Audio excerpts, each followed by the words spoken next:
My name is Matt. I wanted to do a video here talking about why people get into sales careers, why it isn't really talked about when people are younger as a good career path to go into, and sort of why that is.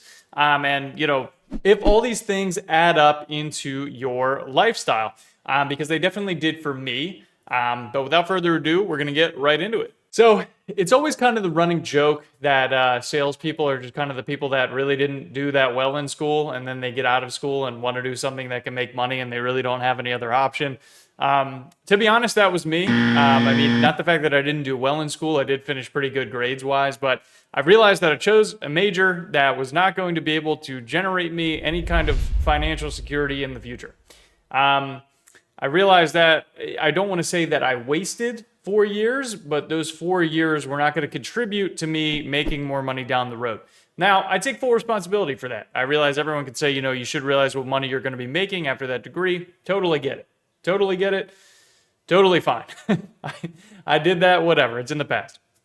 But I will say that, a lot of people don't get into sales for that reason, and I wanted to unpack why that was. Now, the typical path that I think for sales reps a lot of the time starts with, obviously, if you are in the upper class, then maybe your parents are sales reps or know people that are sales reps, and they tell you to go to business school and get a sales job if you want to be financially secure in the future. Because you can, you definitely can become financially secure in a sales job.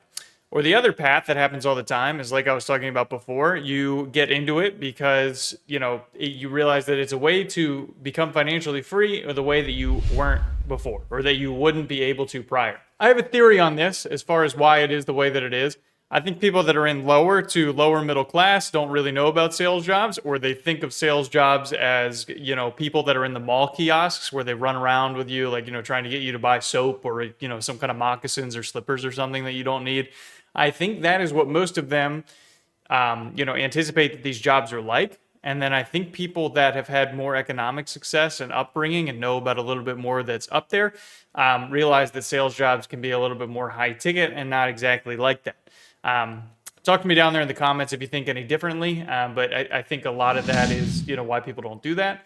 However, I think some people realize or get into sales careers because they realize either a family friend or a friend is making a significant amount of money in it. They talk about their job. They talk about how they don't really work that much, and, they're just sitting making massive amounts of money. The thing is, these people have often been in the game a lot of time in order to be able to do that. Like, they're 20-year sales veterans. But I think it does reinstate the point that, you can get into these lucrative career paths, and they have someone like a family member to get them in. So this was a relatively short video, but I do want to hear from you down there in the comments if you think sales is mostly just something that people do as an afterthought, or they do, because they think it's a career that has some kind of, it can become distinguished among your peers. I would just like to know your comments. People that are watching these videos are people that are pondering sales at least. So if you made it this far, I would love to hear your thoughts. Let me know down below.